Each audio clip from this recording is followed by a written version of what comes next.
she can no longer go on seeing you. You see, it's Dad's will. If Mum remarries, which I presume is on the cards, she loses everything. Oh, Laurie popped in earlier. Laurie did? Yeah. He's worried about the business. His business? Yeah. Cash flow problems or something. He told me you'd never want to see me again. He what? Said you were worried about losing everything financially. But that's preposterous. Mum, I gotta talk to you about this guy. What the devil do you think you're playing at? What? How dare you? How dare you interfere in my life?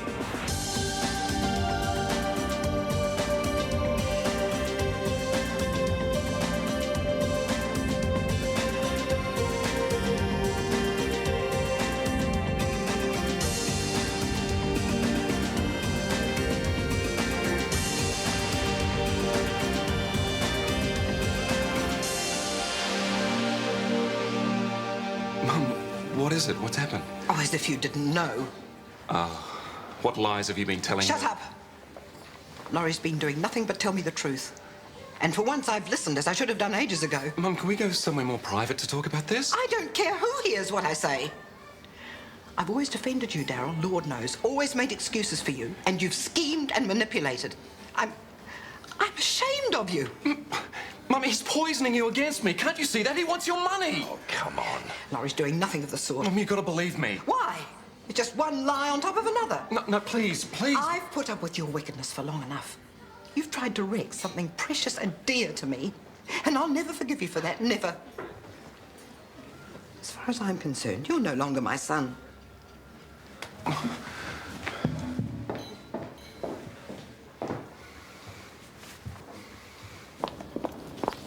Look, Marge, wait up. I'm sorry, Laurie, involving you in all this and for what Darryl said. I just don't know what's happened to my family. I really don't. Well, we used to be happy once upon a time. Look, let me drive you home. No, I'll be fine. Look, I don't like leaving you alone like this. I need to be alone to sort out my thoughts. What my daughter would call personal space. That's right. But look, if you do need me, I'll give you a call. Bye. I hope she's all right. Kirsty, Marge probably won't be in for the rest of the day. Get one of the nurses to cover for you when you're taking break.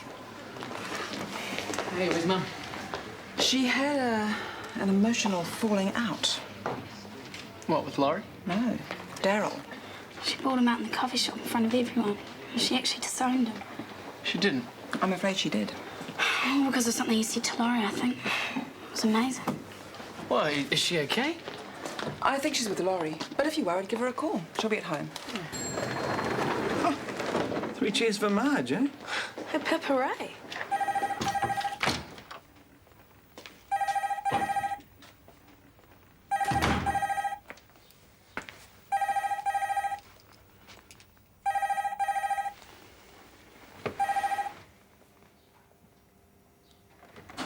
Who are you? All work and no play makes Johnny a dull boy. Sad, eh? What's the exam? How to win friends and influence people. Nothing you'd understand. That'd be the door. Why do you always have to make such a drama out of everything? He's talented, I guess. Whoa, it's lover boy Harrison. What's the story? I thought you'd be walking on the wild side with Olivia by now. She went to bed. I thought that was the whole idea. With a book. Too much competition, ain't it? Stop it or laugh. Oh, Rach, this is boys' talk. Oh, I don't mind. So, no luck, eh? No. What kind of seduction routine did you go in for? Flowers? Chocolates? Poetry? How about it, baby? I just told her I really liked her and I want to go out with her. Nicholas. What about a bit of romance, a bit of passion? Contraception? Then again, the fear of carrying Nick's child will make your tubes tie themselves. I'm always careful like that. Yeah, but does Olivia know that? Have you discussed it? Oh, how romantic's that? Oh, a hell of a lot more romantic than your mutant love child. You know, she could be right. Maybe what you gotta do is let Olivia know that you're a mature, responsible kind of guy. You reckon? Yep. And as it so happens, I got just the thing to help get you in with a grin. Well, now we've organised the sex workers, maybe we should get the moral majority in. Oh, no way. I've got standards. Hey, how about taking me to dinner to celebrate? I'd love to, but family duties. Do you remember we got dinner with Mum tonight? Yeah, I knew that. I'll just ring Hone in case he's cooking. Look, how about a drink? I think I deserve that. Absolutely. See you at Kennedy's? Hello. Yeah, listen, mate. You have reached the residence of Doctors Ropata and Warner. We can't come to the phone right now, so please leave a message. Boring. Hi, mate. It's Chris here. Baby buns. Oh, I miss your sweet, sweet loving. Steve Mills is a stupid answering machine. Baby buns? Doris thinks they're cute too, don't you, Doris? Yummy, yummy. Yeah, well, make sure you keep her away from them and lock her in the laundry or something. I had a friend who had a cat that learned how to open these things, and it was bye-bye birdie. Anyway, I'll see you later. Aren't you going to be home for dinner? Sorry, I was going to go see Mum. It could take a while. Oh, yeah, of course. We'll give her my love. Yeah, we'll do. Hi, Stu. Hi, guys. What's with the great outdoors? We're going to spend the night on the beach. Sleeping under the stars. Well, what about dinner? Oh, no, it's okay. I've packed us a feast. Oh, yes, thank you for reminding me. Rod and Rachel need their greens. I spoke to the man at the pet shop, and he recommended clover, grass, and thistle, so I picked some on the way home from work. Fine. I've cooked enough for Africa, but you go ahead. Have a great time. Thanks, Kirst. Hey, look, could you do me an itty-bitty favour? Could you give Rod and Rachel their birdseed in the morning? And keep that cat away. I don't like the way she looks at them. Oh, don't blame her. Plump, little, juicy takeaways like them. Kirsty, don't be awful. Shall we? We sure will. Okay, we'll see you tomorrow, Kirst. Meow. We'll never get away with this. Yes, we will. It's just a matter of tactics and cunning. Evening all. Right, Dad. Good day at work? It was not without interest. How can you study with that racket going on? Well, it's Rachel. Bit of consideration, eh, Rach? Boys are trying to study. That's better. This is my house too, unfortunately, and I happen to like music when I'm cooking. Come on, Rach. Bit of give and take. What's for dinner? You do it. I'm not hungry. Thought you'd finished study for the year, Nick. Yeah. Nick's just helping me with a special social service project. Oh, that's good. Don't let it eat into your study time. You know how important these bursary exams are. Yeah, well, I'm well ahead of my study timetable. Look. Well, I am impressed. Hey, listen, Mum's working late. Do you want me to finish cooking dinner or something? No. You get on with your project. I'll rustle us up something. Like I said, Nicholas, tactics and cunning. You should be proud of yourself. Daryl's given you the runaround for long enough. Well, knowing it was right is one thing, and goodness knows he deserved it. But I've lost my son. Oh, maybe I shouldn't have contacted Laurie. I just thought it was best. No, I'm glad you did, Stuart. Otherwise, he would have believed heaven knows what lies about me. I just wish he'd never been involved in the first place. Our friendship was such a special thing. Well, surely it still is. Oh, I don't know any longer, Jen. It's so close to Tom's death and all this horrible talk about money and wills. It's cast a nasty shadow between us. If you and Laurie just talk about it, I'm sure you'll be able to... Oh, no, Jen. I think it's best if I don't see him for a while. Now, Mum, you have to, otherwise it's like Daryl's won again. Oh, it's not a matter of winning or losing, Stuart. Hi, Groovers. What's wrong, Mrs. N? What's happened? Yeah, all right. I hear you. Okay, Doris. Come here. Hang on. I looked you in the laundry last night. How did you get in here? Rod and Rachel. What have you done? Oh, Doris. It was beautiful and everything, but the tide came in a bit higher than we thought, and it was a bit colder than we'd anticipated. And then we've got the alarm clock, so I had to come straight here and open up, which is why I kind of look slept in. Well, I'm glad romance is not dead. Oh, definitely not. Have you heard from Tianawa? Yes, she phoned last night. I wasn't home, though. She left a nice message. Darling. Hello, Muffin. Did you have a nice shower at home? No, actually, I didn't have time to go home this morning. Oh, what about Rod and Rachel? No, Kirsty promised to feed them. It's okay. Have you got time for breakfast? Actually, no, I'll just have this. Love you, Possum. Good morning, Mrs. Rossi Dodds. Ms. Rossi Dodds. I'll get it right one day. I doubt it. Coffee and a croissant, thank you, Gina. Howdy, howdy. Where'd you get to last night? Oh, I just had dinner at my parents' house. So how about you? Baby Buns, have a hot night? What did you call me? Baby Buns? Oh, sorry, is your woman the only one allowed to call you that? I wiped that message as soon as I got home. Anyone else who rung up would have heard exactly the same thing. I blushed when I did. Have you seen Steve Mills? This thing is stuffed. One of his answer machines? You got it. It won't play back. It's better than giving out personal messages. You too. Well, I'm going to get my money back pronto. From Miser Mills. Good luck. Baby buns. Well, we'll see you Wednesday then, Mr. Loveday. Thank you. Morning, Marge. Oh, what do we have here? Only the cheapest and best answer phone money can buy. I am not really interested, Stephen. Marge, you got the wrong message. This little gem of technology is yours, free. Yep, with my compliments. The way you dealt with Daryl yesterday. I really think that's none of your business. Hey, guys, didn't see anything, all right? Whatever you say.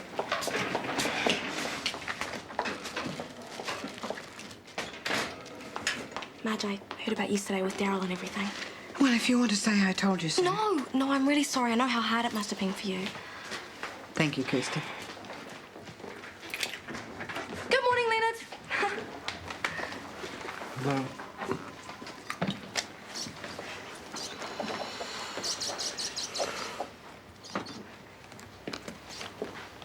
What was that? Huh? I didn't hear anything. Did you hear anything, Joe? No, not a thing.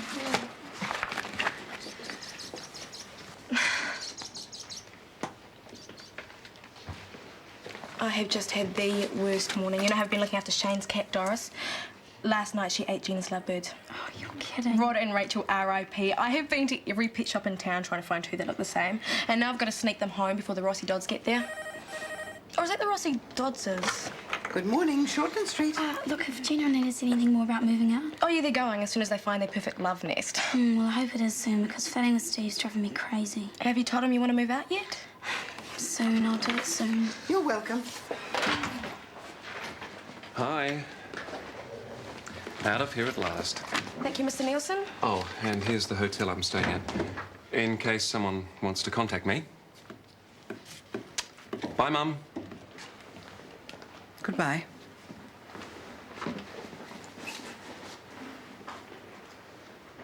And this graph here, time in red, prescription rates green, patient numbers blue. Well, this is excellent.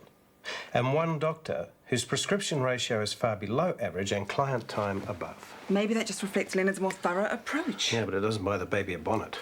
Hey, thanks a lot, Jenny. You've obviously put a lot of work into this. It had to be done. Hey, maybe your example is finally rubbing off on Nick. He was over last night studying with Jonathon and back first thing this morning. Nick? But he doesn't have any exams. Anyway, he's a year behind Jonathon. Oh, apparently it's some special social services project. Yeah, out to change the world, no doubt. Doesn't sound like Nick. Well, maybe Jonathan's having a good influence on him. Beautiful, if I do say so myself. Rubber bands? Here. Next, you want to come for coffee? Yeah, no, we've got far more important things to do. Like what? Don't touch. Well, come on, you can at least tell me. Community service. The only person you'd ever help is yourself, Jonathan. That hurts so much, Rachel. Come on, Nick, let's go. A fair and reasonable profit is one thing, but this is out-and-out exploitation. Right on, sister. Let's make the capitalist pig pay. Are we all agreed? Yep. What's this? A stop work meeting? More like a grievance committee. Grievances about what? Hey, team. Just the men. Don't let him out of here. What's going on here, guys? Jenny? Don't look at me. We want to talk about shoddy goods. We want to talk about rip-offs and broken kneecaps. We want to talk about your lousy answer phones, right? Right.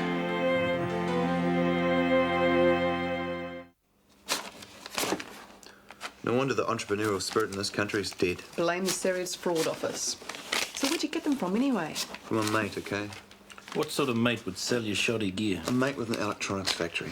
Well, I'm going to ring him and tell him his stuff is substandard. No, I'll let him know. What's his name? Really, don't worry about it. I'll leave it to me. Look, it's criminal to sell faulty answer machines. Well, he didn't so much sell them to me as give them to me because they were seconds. Seconds or rejects? Is there a difference? How do you sleep at night? Well, I lie down, I close my eyes. Ripping off your workmates. Oh, come on, guy. Well, it was a different story when you thought you were getting the bargain, wasn't it? What bargain? Oh, never mind. Stephen, if you don't mind me saying so, you are much more experienced than I in the art of deceit. Thanks. I was wondering if I could ask some advice of you about this little problem I have. Well, big problem, really. Sure. If something really bad happened and you were responsible, but you knew that the telling would break the heart of someone very dear to you, someone that you had promised always to be honest with, would you tell the truth or a very clever and thorough lie? Right, I see. You've done something wrong and you don't want to tell Gina, right? Yes, that's exactly it. Forget the lies, Leonard. Forget the stories. Just throw yourself at her mercy, mate, because honesty is the best policy, believe me. You really think so? Absolutely. I know so. Okay, all clear. Oh, thanks, Marge. Look out! Thank you. If you just take a seat.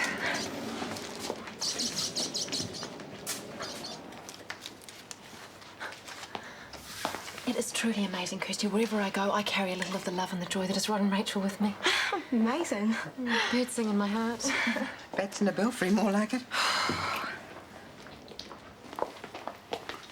Was that Gina? Oh, there's a message for you, Dr. Dodds. One moment. Oh, that's it. I can't stand it any longer. I've got to get these birds home. Good luck. Don't ask. Marge, I heard about your run-in with Daryl. Yes, well, so is half of New Zealand, apparently. I don't know why people can't mind their own business. Yeah, did you know he's been discharged? I did, thank you. Marge. Diane, how's Robert? Worse. Oh, Chris. Yeah, come through.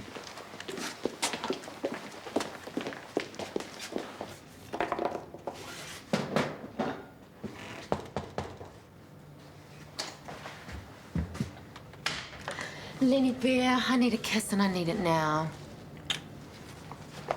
More? I haven't seen you all day. So I know. Actually, I've been avoiding you. Why? What have I done? It's me, Pumpkin. I've done a terrible thing. I wouldn't blame you if you hated me. Never. You're my husband and I promise to stand by you for better or worse. This is definitely worse. Why don't you tell me what you've done and we'll face it together? Rod and Rachel are dead. I killed them. What? I'm so sorry. But they can't be. They are. I lied to you. I did go home this morning, and when I got there, Rod and Rachel were lying on the cage floor, their little feet sticking up. Oh, God, no. I rang the pet shop to find the possible cause of death, and it seemed I shouldn't have picked the greens from the side of the road. The grass was sprayed with lethal chemicals. This is very bad. For Rod and Rachel, certainly. No, for us. They were a symbol of our love, and now they're dead. I mean, what if it's an omen? I'll get some more. No, there can never be another Rod and Rachel. They were very special. Now they're gone. Oh, Leonard. There we go, brave boy. Temperature's up, 38.7. Could you lift his shirt up? What do you think it is? I'm not sure. He's been running a temperature all morning. I tried the tepid sponges and paracetamol, but nothing seemed to work. Well, his tummy's okay. He's been a bit sensitive about moving his arms and legs, and I think his back's hurting him. Well, his glands are up, though. Could be the flu. There's a nasty strain about. Yeah, possibly. But I think he should stay here overnight just to be on the safe side.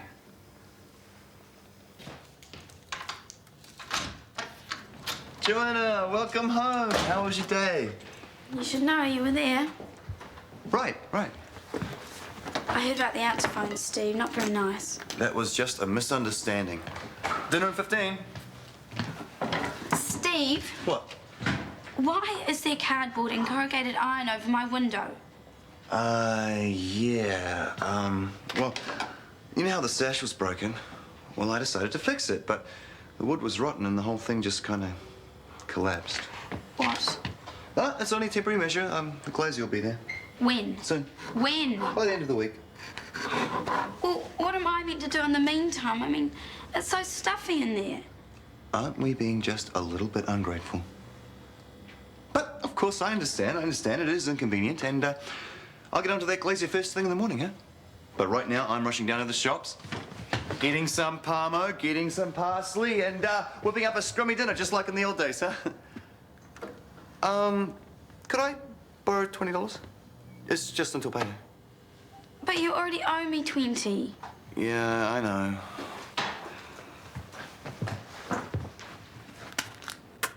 Thank you. Won't be long.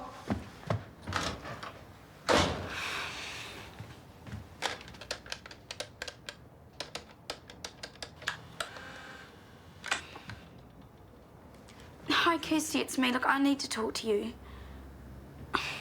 It's Steve. Not only is he a total utter dork, but he's rude, thoughtless, self-centered, childish. I mean, he gives new meaning to the word shallow. Who does he think he is?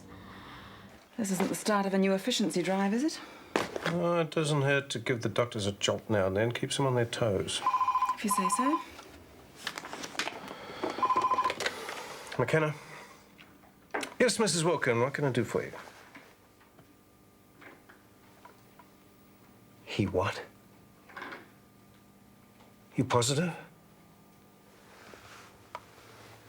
Yes, of course, Mrs. Harrison is with me here now. Oh, yes, I understand. I will talk to him. Don't you worry about that. Goodbye. God, that little... Oh, what's wrong?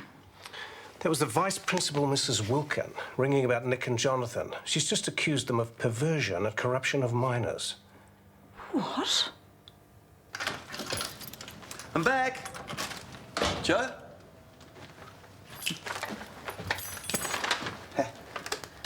Dinner in 5, okay? Hi, Kirsty, it's me. Look, I need to talk to you. What's wrong?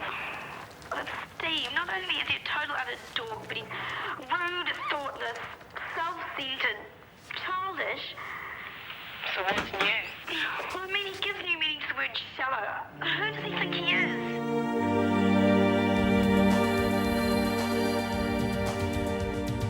Is it you or is it me?